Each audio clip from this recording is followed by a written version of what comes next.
تھا اس کے بارے میں پوچھا شیطان سے کہ یہ کیا ہے، کیوں لیے پھر رہے ہو؟ کہنے لگا کہ یہ فندے اور جال ہیں جن سے میں لوگوں کو پکڑتا ہوں۔ ان سے اس نے پوچھا میرے لیے کون سا جال ہے؟ آدمی نے پوچھا شیطان سے کہ میرے لیے کون سا جال ہے؟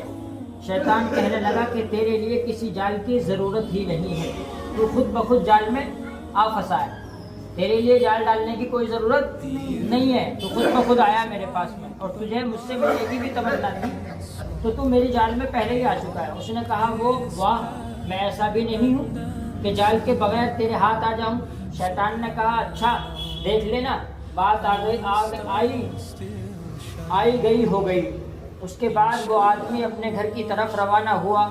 راستے میں ایک دریا تھا، دریا نہر بولتے ہیں، بہتی ہوئی دریا جو پانی جس میں چلتا ہے، تیز دھار پانی جو بڑی ندی ہوتی ہے اس کو دریا بولتے ہیں۔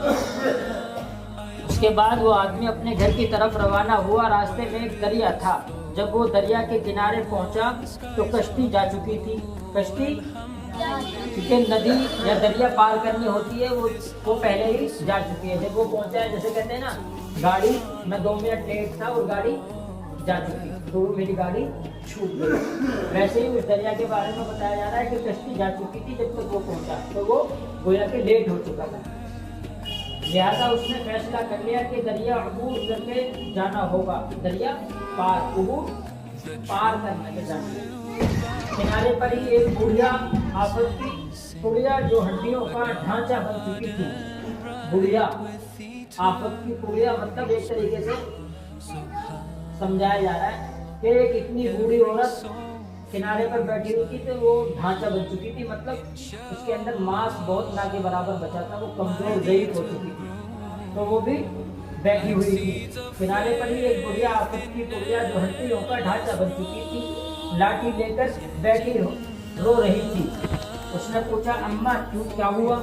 کہنے لگی مجھے دریا کے اس پار جانا تھا، اس پار جانا تھا، کشتی جا چکی ہے اور میں اکیلی ہوں، میں یہاں رہ بھی نہیں سکتی، میرے بچے گھر میں اکیلے ہیں، تو مجھے بھی اسی طرح ساتھ لے جا۔